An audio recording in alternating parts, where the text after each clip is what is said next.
우리의 삶 속에 중요하고 아름다운 것은 이미 알고 있어도 들었어도 또 듣고 싶고, 들으면 들을수록 더 좋고 더 말하고 싶지 않습니까?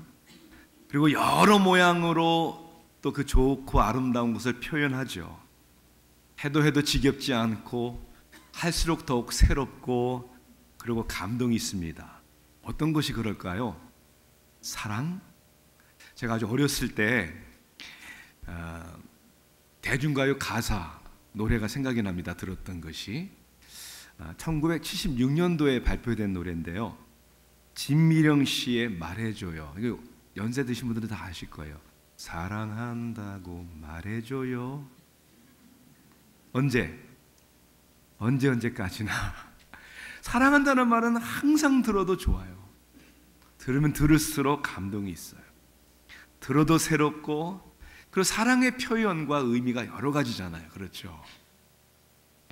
사랑이 중요한데 사도 바울은 로마서 1장에서 16장까지, 아니 그의 삶 속에서, 아니 그의 모든 교회에 보내는 편지 속에서 또 반복해서 계속 강조하는 하나가 있습니다. 그게 뭘까요? 복음입니다. 복음.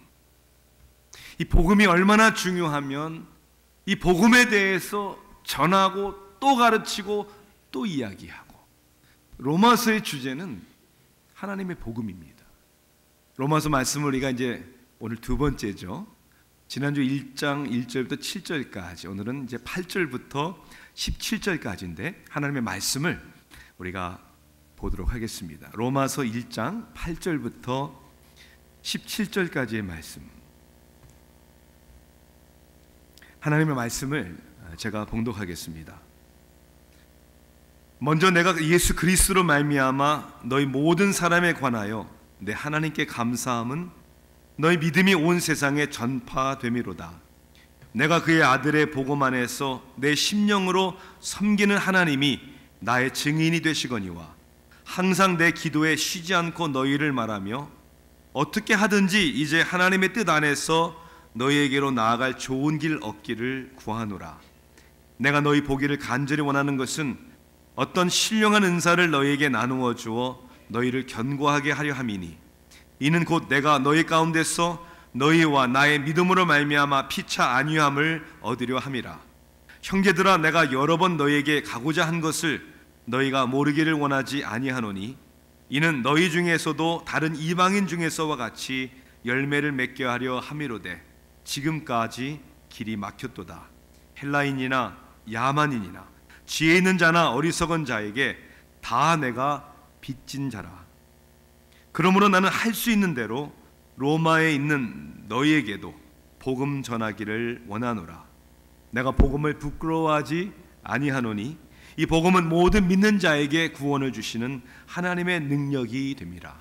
먼저는 유대인에게요 그리고 헬라인에게로다. 복음에는 하나님의 의가 나타나서 믿음으로 믿음에 이르게 하나니, 기록된 바 오직 의인은 믿음으로 말미암아 살리라 함과 같으니라. 아멘.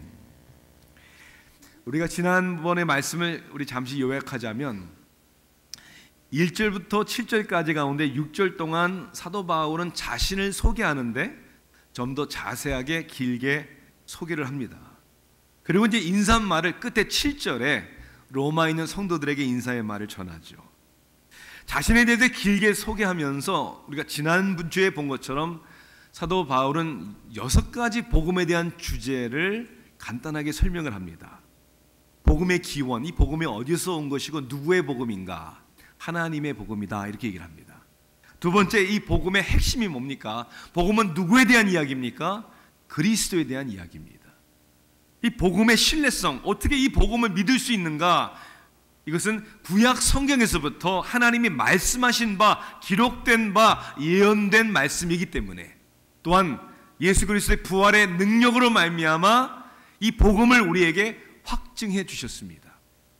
이 복음의 대상은 누구를 위한 복음인가 보면 이 포괄성은 모든 사람들을 위해서, 그러나 이 복음의 유일성은 오직 믿는 자에게 구원을 주시는 것이다. 다섯 번째는 복음의 목적을 우리가 생각해 봤죠. 바울은 이것을 믿어 순종하게 하려 합니다라고 그랬어요. 그것들이 여섯 번째는 복음의 목표. 그것은 우리가 영화롭게, 하나님을 영화롭게 살게 하기 위해 존재하는 것처럼 이 복음의 궁극적인 목표는 그의 이름을 위하여, 그리스도를 위하여 하나님의 영광을 위한 것이다.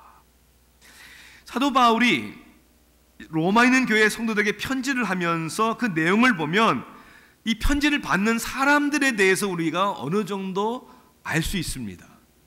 우리가 지난주에 본 7절 말씀을 보니까 이렇게 되어 있죠.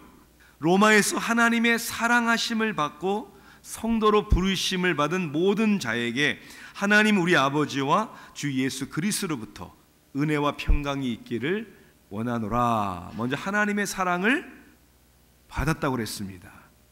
여러분도 하나님의 사랑을 받으셨습니까? 아멘입니까? 이거보다 더 중요한 일이 어디 있어요? 그리고 성도로 부르심을 받았다. 거룩한 하나님의 사람들이다라고 그렇게 칭함을 받았습니다.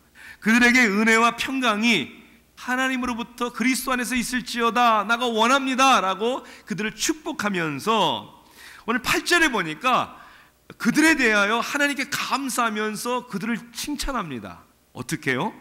먼저 내가 예수 그리스도로 말미암아 너희 모든 사람에 관하여 내 하나님께 감사함은 너희 믿음이 온 세상에 전파되미로다. 누구의 믿음이요?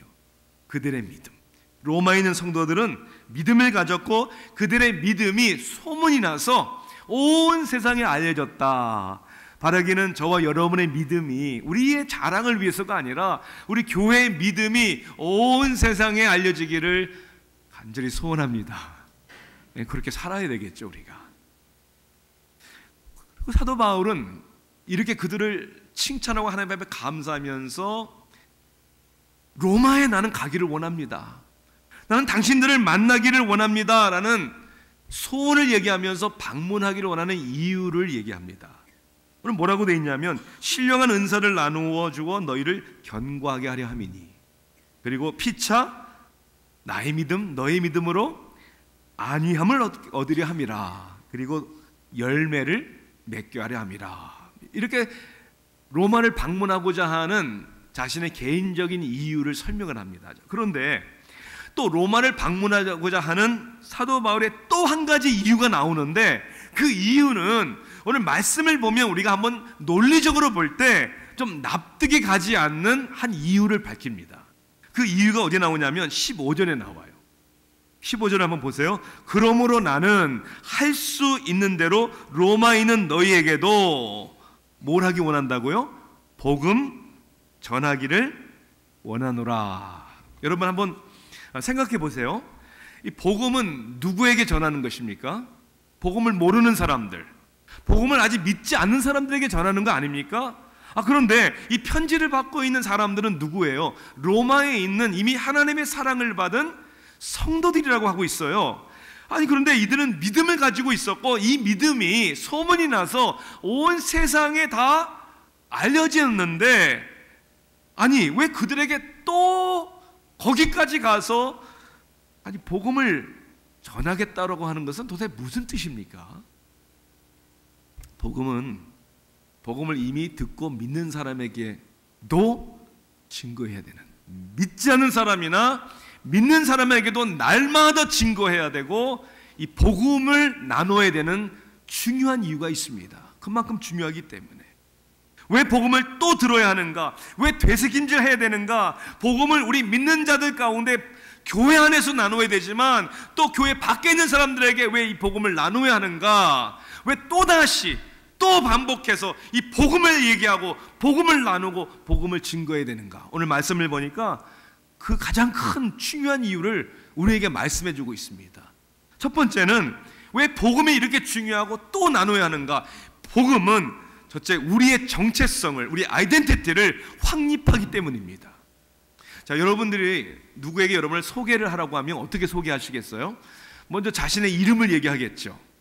또 나이까지 얘기하고, 우리 한국 사람들은 또 따져야 되잖아요. 출신, 성분, 학년, 학연, 지연, 동네, 고향까지 다 따져야 됩니다. 이제 그러고 나서 또 자신의 가족 관계도 얘기를 할 수 있겠죠. 좀 더 이렇게 서로에 대해서 소개를 좀 깊이 하려면 무슨 전공을 공부했는지, 또 어떤 일에 종사하고 있는지, 좀 더 나아가서 개인적인 관심사, 취미가 뭔지, 특기사항이 뭔지, 이런 거 나눌 수 있잖아요. 그런데 우리 서로 소개를 할 때 이렇게 소개하라고 하면 여러분 어떻게 자신을 소개하시겠습니까? 자, 잘 들어보세요. 여러분 자신에 대해서 가장 중요하고, 그리고 다른 것보다 이거 한 가지 나는 가장 자랑스럽게 여깁니다. 뭐라고 얘기하시겠어요? 사도 바울은 그 질문에 대해서 자기를 소개하면서 복음, 나는 복음입니다, 이 한 가지를 강조합니다. 사도 바울이 사실 자랑할 것이 참 많았잖아요. 그는 유대인 중에 유대인이다라고 자칭했습니다. 히브리 사람 중에 히브리 사람, 베냐민 지파의 사람이고 율법으로는 바리새인, 율법을 철저히 지켜서 율법으로는 누구와 비교해 볼 때 나는 흠이 없는 사람입니다. 그는 가멜리엘이라는 당대의 최고의 스승 밑에서 학벌을 얘기하자면 최고, 공부 많이 한 사람입니다. 유대인인데 그의 시민권은 또 어디에 있었습니까? 로마 시민권을 가지고 있었어요. 아니, 그런데 그렇게 자랑할 것이 많은데 우리가 사도 바울이 다른 성경에서 난 복음 외에는 자랑할 것이 하나도 없습니다. 당신에 대해서 한마디 이야기하라면 뭐라고 얘기했습니까? 사도 바울은 나는 복음입니다. 그 복음 안에서 자신의 아이덴티티, 정체성을 찾는 거죠. 여러분의 아이덴티티, 정체성을 어디서 찾습니까? 여러분은 자신에 대해서 누구라고 뭐라고 얘기할 수 있습니까? 오늘 바울을 보세요. 14절에 뭐라고 얘기하냐면 나는 복음에 빚진 사람입니다, 이렇게 얘기해요. 나는 복음에 얽매인 사람입니다. 난 복음 때문에 사는 사람입니다. 15절에 뭐라고 돼 있어요? 그러면 나는 할 수 있는 대로 너희에게 복음 전하기를 원하노라. 할 수 있는 대로, 이거는 I am eager to, 이거는 내 간절히 소원합니다. 다시 얘기하자면 This is my passion, 나의 열정입니다. 내 열정은 복음을 전하는 것입니다. 아니, 한 발 더 나가서 16절에는 뭐라고 얘기하죠? 내가 복음을 부끄러워하지 아니하겠습니다. 난 복음이 부끄럽지 않습니다. 자신 있게 이것에 대해서 나는 이야기할 수 있고 나는 복음의 사람입니다, 이렇게 고백한다는 거예요. 자, 중요한 질문은 뭐예요? 아니, 왜 이렇게 복음이 자랑스럽죠? 왜 복음 안에서 자신의 정체성을 찾고 있는 것이죠? 오늘 여기에는 두 가지 이유를 얘기하잖아요. 첫째는 복음은 모든 믿는 자에게 뭘 주시는? 구원을 주시는 하나님의 능력이 됩니다. 아니, 도대체 우리 인간이 무엇으로부터 구원을 받아야 되는 것입니까? 인간의 본질적인 문제가 뭡니까? 경제적인, 물질적인 문제입니까? 육체의 건강의 문제입니까? 가정의 문제입니까? 사회적, 정치적인 문제입니까? 이런 문제들이 심각하지만, 우리의 삶에 중요하지만, 이거는 증상적인 문제들입니다. 여기에 더 본질적인, 원인적인 문제가 있습니다. 성경은 그것을 죄라고 하죠. 죄가 뭡니까? 죄는 하나님의 형상대로 지음을 받았는데 그 중심에 하나님을 주인으로 섬기지 않고 하나님을 내쳐버리고 내 중심에 내가 주인이다, 나는 내가 원하는 대로 내 욕심대로 살겠다, 즉 자기를 믿고 섬기는 최고의 우상 숭배입니다. 이 죄로부터 구원을 받아야 되는 것이죠. 이 복음은 이 죄로부터, 하나님과의 단절된 관계로부터 우리를 구원하셔서 우리를 회복시켜 주시는 하나님의 능력이라는 거예요. 그래서 복음을 자랑하겠다는 거예요. 복음 안에서 나의 자신을 발견하고 나는 그것입니다 라고 얘기하겠다는 것이죠. 또 하나는 이렇게 얘기합니다. 17절에 그 말이 나오죠. 복음에는 하나님의 의가 나타났어. 복음에 뭐가 나타납니까? 하나님의 의가. 이 하나님의 의가 도대체 뭘까? 이제까지 역사적으로 기독교의 많은 학자들이 이 하나님의 의를 여러 가지로 해석을 했어요. 세 가지로 분류하신, 첫째, 이 하나님의 의는 하나님이 누구신가에 대한 하나님의 인격을 말하고 있다. 하나님이 의로우신 분이다. 두 번째는 하나님이 우리를 구원하시는 역사가 의롭다. 구원 가운데 하나님의 의가 나타난다, 이런 의미. 세 번째는 하나님의 결과, 의로운 결과, 하나님께서 결국 우리를 하나님의 의로운 사람으로 우리를 세워주신다. 그래서 찰스 크랜필드라는 주석학자는 이렇게 얘기합니다. 복음에는 우리가 의롭게 되는 하나님의 선물이 들어있다. 이 의롭게 됨은 믿음으로 얻는 것이다. 고린도후서 5장 21절에는 그래서 이렇게 말합니다. 우리로 하여금 그 안에서, 누구 안에서? 그리스도 안에서 하나님의 의가 되게 하려 하심이라. 우리가 하나님의 의가 된대요. 자, 그런데 저는요, 이 세 가지 해석 가운데 이게 하나님의 인격이냐, 하나님의 역사냐, 우리를 의롭게 하시는 하나님의 결과냐, 제아의 패권 목사님이 얘기했듯이 저는 이 세 가지 의미가 다 포함되어 있다고 믿습니다. 이걸 다시 설명하자면 이렇게 설명할 수 있죠. 복음이 아니면 우리는 하나님의 의로우심을 알 수가 없습니다. 복음이 아니면 하나님의 의로우신 능력과 역사를 체험할 수 없습니다. 복음이 아니면 하나님의 의로운 자녀가 될 수 없습니다. 그러니 복음 안에서 우리 자신을 찾는다는 것이 얼마나 중요합니까? 자, 그런데 제임스 스튜어트라는 목사님은 사도 바울이 내가 복음을 부끄러워하지 않습니다 라는 말에는 부끄러워할 수 있는 유혹이 있다는 거예요. 그렇지 않겠어요? 바울 자신도 얼마나 연약하고 유혹에 노출되어 있는 사람인지를 우리가 알 수 있습니다. 기독교 내려온 전통에 의하면 바울의 모습이 굉장히 키가 작았대요. 그리고 굉장히 못생겼대요. ugly. 그리고 검고 짙은 눈썹을 가졌고 다리는 안짱다리, 이렇게 벌어진 안짱다리. 죄송합니다. 머리는 벗겨져서 대머리. 그리고 코는 매부리코. 시력은 너무나도 안 좋았고, 그리고 여기 믿어져요? 말 재주가 없었대요. 아유, 우리 복음 전하러 가면 다들 아유, 저는 말 재주가 없어서 다 이렇게 얘기하잖아요. 그러니까 자신을 볼 때 사람이 야, 너 지금 못생겼어? 뭐 저런 사람이 다 있어? 그런 외모를 가지고 말재주도 없는 그가 그래서 복음을 전할 때마다 그는 두렵고 떨리는 마음으로 했다라고 고백을 하잖아요. 우리가 부끄러워할 수 있는 유혹이 얼마나 많은지 몰라요. 로마에 있는 성도들도 그랬단 말입니다. 여러분, 그 당시 로마는 세계적인 도시였습니다. 로마의 별명이 뭐였냐면 Eternal City, 영원한 도시다. 아니, 세상의 중심이었잖아요. 그 당시 모든 길은 다 어디로 통한다고요? 로마로. 그랬잖아요. 그래서 그 당시에 사람들은 평생에 로마를 한번 방문해 보는 것이 꿈이었다고 합니다. 그런 세계적인 도시에서 살고 있는 그리스도인들, 대부분 그들의 신분은 뭐였습니까? 사회의 밑바닥에 있는 사람들이었어요. 아니, 대부분은 노예 신부로서 종살이하는 사람들이었습니다. 여러분, 상상해 가세요. 자신들의 모습과 형편을 볼 때마다 얼마나 부끄러울까, 얼마나 유혹이 많았겠습니까? 때로는 우리가 예수를 믿는다고 하지만 그 복음을 부끄러워할 때가 있는 것 같아요. 전 고등학교 때 예수를 믿고 처음에 이제 식사를 할 때마다 식기도를 해야 된다고 하니까 고등학교를 가서 이제 캐피테리아에서 밥을 먹는데 기도를 해야 되잖아요. 그냥 기도하는 모습을 보고 사람들이, 친구들이 혹은 뭐라고 할까 부끄러우니까 이제 이렇게 기도를 하긴 해야 되고, 어떻게 기도 여러분 다 해보실 것 같아요. 이렇게 딱 이게 이렇게 고민하는 것처럼 이러고, 어떤 친구들하고 이렇게 휴지를 땅에 딱 떨어뜨린 다음에 주스면서 감사합니다, 아멘 이렇게 기도하는 친구들도 있대요. 여러분들은 어떻게 복음에 대해 생각을 하십니까? 저는 차 뒤에 범퍼 스티커에다가 뭐 I love Jesus 뭐 그런 거 붙이고, 목에다가 십자가 목걸이를 걸어서 다들 알게 하고, 말을 할 때마다 사람들에게 할렐루야, 아멘 이렇게 막 티를 내자는 말이 아니에요.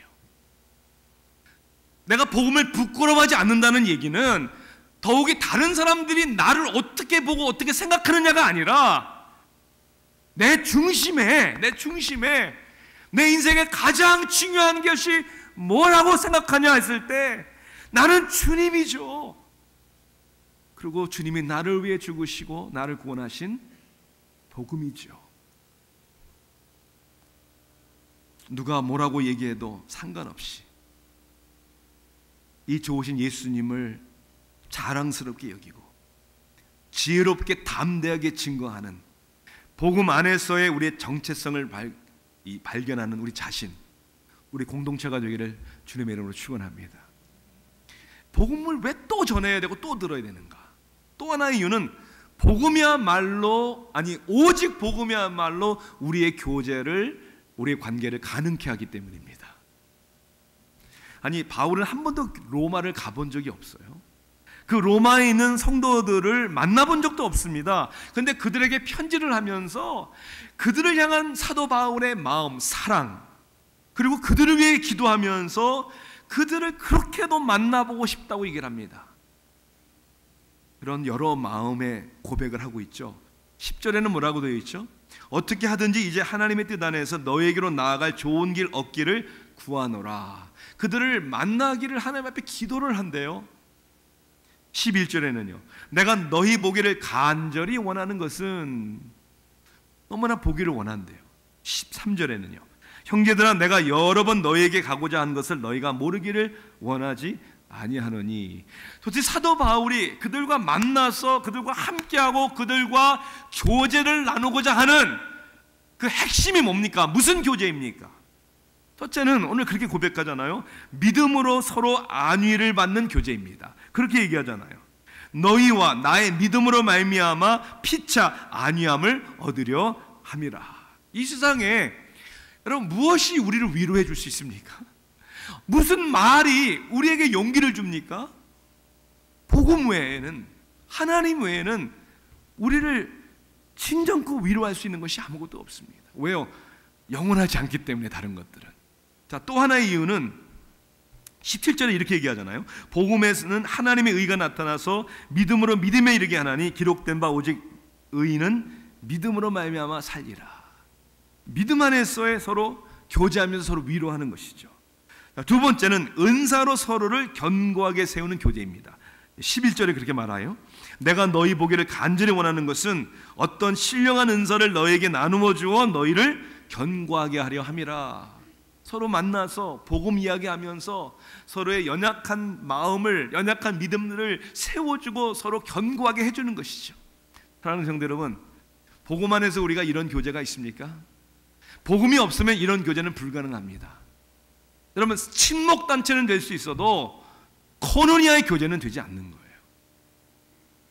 요즘에 여러분 뉴스 잘 보셔야 됩니다. 왜냐하면 페이크 뉴스가 너무 많아요. 가짜 뉴스가 너무나 많다는 거예요.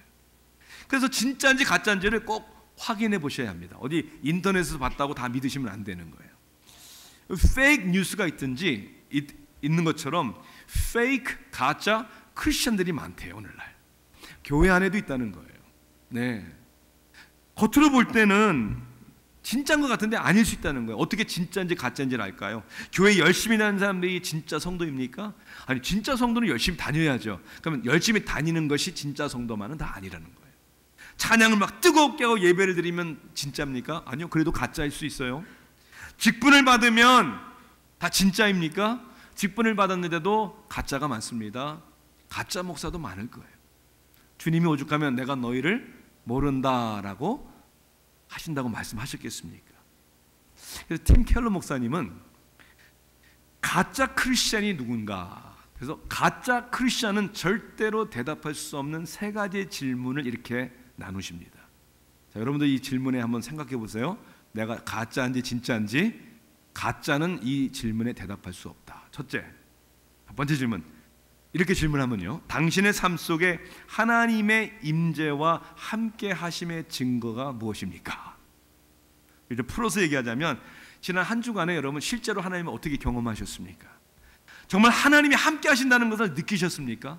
체험하셨습니까? 하나님 아버지의 사랑하심과 용서하심이 여전히 분명하고 지금도 생생하십니까? 첫 번째 질문이에요. 여러분, 진짜예요? 가짜예요? 두 번째 질문, 하나님의 말씀이 당신을 변화시키고 있는 증거가 무엇입니까? 하나님의 말씀이 살아있고 역사하심을 체험하고 있습니까? 하나님의 말씀 가운데 여전히 감동이 되고 여전히 나에게 힘이 되는 약속의 말씀이 있습니까? 그러면 그 말씀이 구체적으로 뭡니까? 하나님의 말씀이 여러분을 부르시고 도전하시는 것을 체험하고 있습니까? 어떻게 해요? 여기에 대한 대답을 가짜는 할 수 없다는 거예요. 세 번째 질문. 하나님의 자비하심에 대한 감사로 여러분이 성장하는 증거가 뭡니까?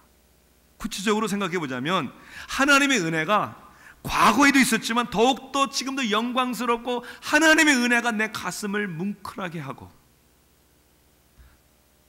더욱 내 마음속에 죄악이 있다는 사실을 더욱 실감하고 죄악이 있기 때문에 더욱 하나님의 자비하심을 의지하고 붙들고 계시는 그 여러분의 그 감사와 신앙이 성장하고 있습니까?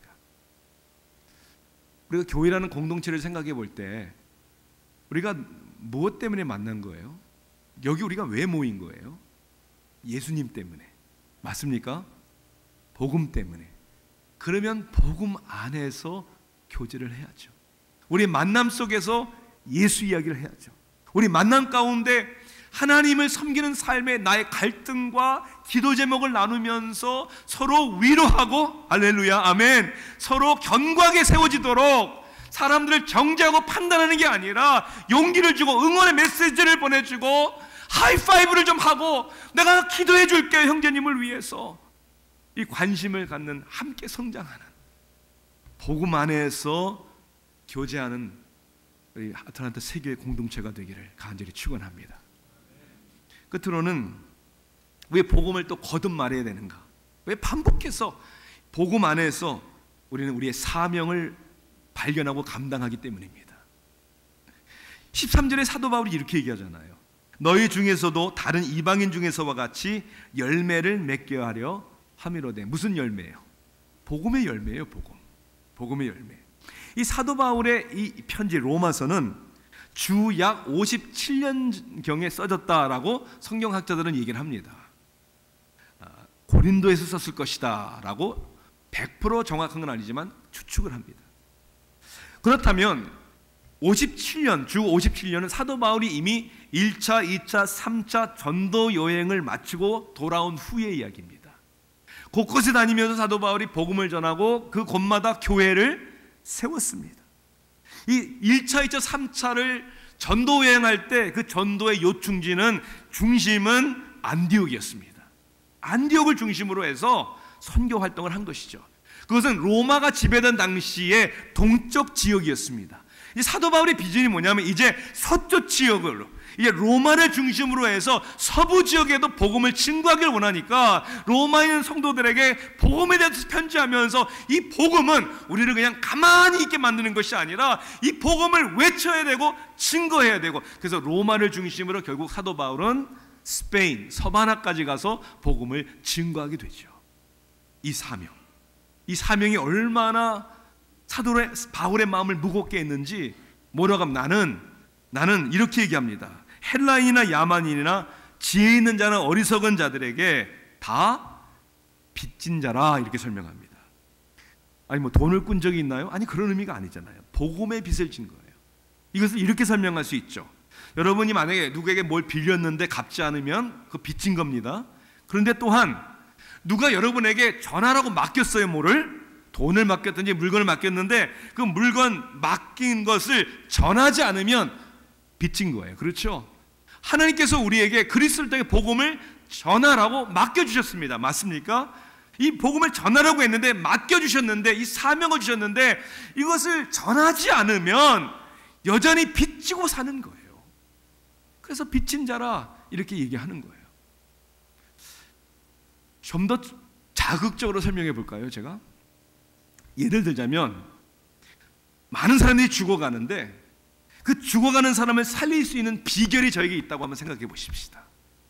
그래서 그 비결을 주기만 하면 그들이 살아날 텐데, 아니 더욱이 제 자신도 죽을 뻔했는데, 죽어야 하는데 누군가가 그걸 저에게 거저줘서 저도 살았단 말입니다. 그리고 남을 살릴 수 있는 그 비결이 저에게 있단 말이에요. 그런데 그걸 제가 나누지 않으면, 주지 않으면 어떻게 되는 거예요? 저는 그냥 빚진 사람이 아니라 나쁜 사람입니다. 그래야 안 그래요? 나쁜 사람이죠.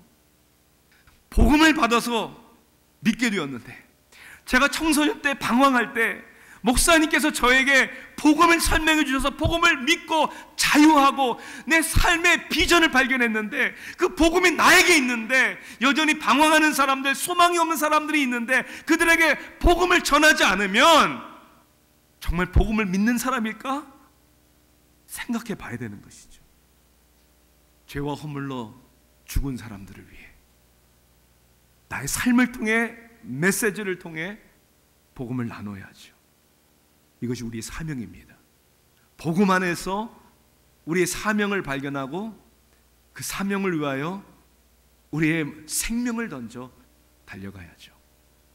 다음 주일 제가 주일 예배를 드리고 저녁에 이제 출발을 합니다. 그래서 LA에 가서 그냥 하루 동안에 캄보디아 웨스트민스터 신학교 이사회를 잠깐 참석을 하고, 그다음에 한국을 경유해서 캄보디아를 한 주일 빠지고 다녀옵니다.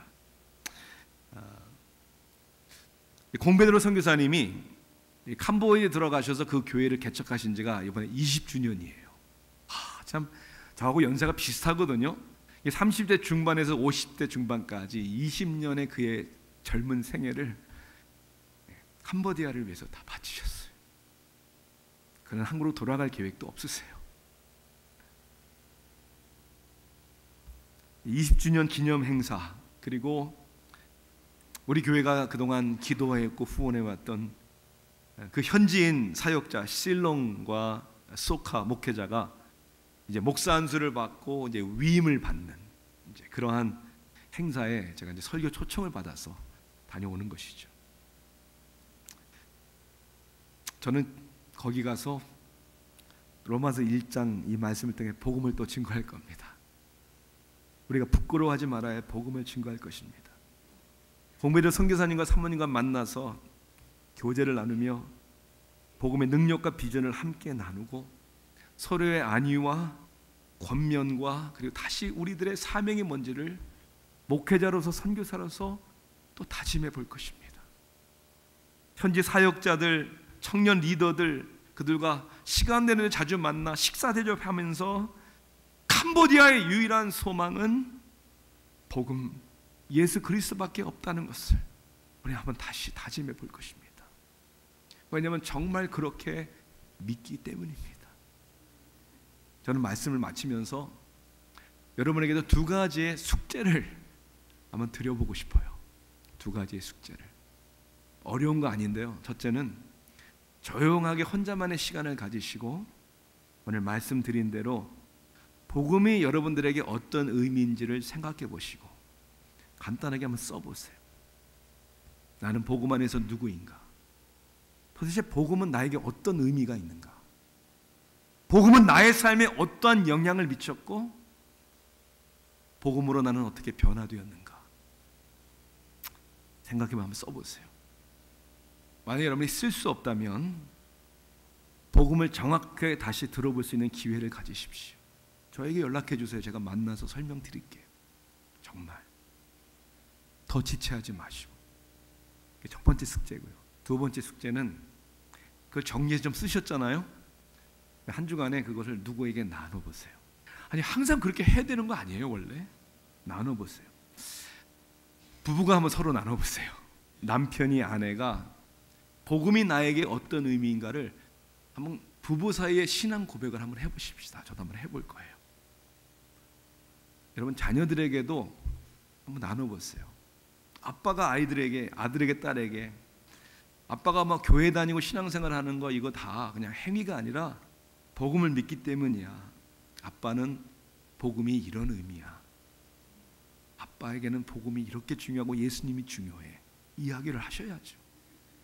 가까운 지인이나 가족 혹은 복음을 믿지 않는 사람이 있으면 나눠보십시오. 정말 믿고 나눠보십시오. 그렇게 될 때 나의 정체성, 내가 누구인가가 복음 안에서 더 정확하게 확신이 올 것입니다. 복음의 아름다운 교제를 누리게 될 것입니다. 그리고 복음의 사명을 감당하는 기쁨을 하나님께서 여러분에게 주실 것입니다. 저와 여러분의 삶 속에서 또 끊임없이 반복해서 복음 듣고 누리고 증거하는 우리 모두가 되기를 주님의 이름으로 축원합니다. 기도하시겠습니다.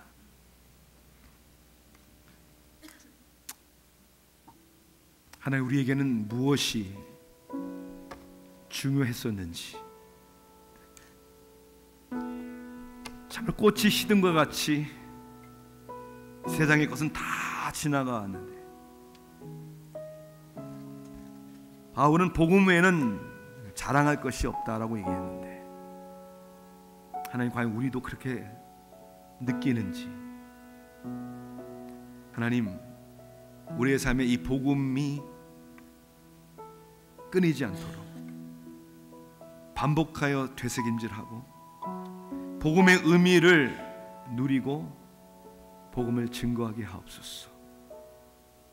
복음의 능력이 먼저 나의 삶을 변화시켜 주시고 복음으로 인해 우리의 가정이 화목과 일치하게 하시고 세상에 줄 수 없는 평화와 기쁨을 누리게 하옵소서. 우리 각자가, 그리고 우리 믿음의 공동체가 땅끝까지 이 복음을 증거하는 사명을 감당하도록 우리를 하나 되게 하옵소서. 예수 그리스도의 이름으로 간절히 기도하옵나이다. 아멘.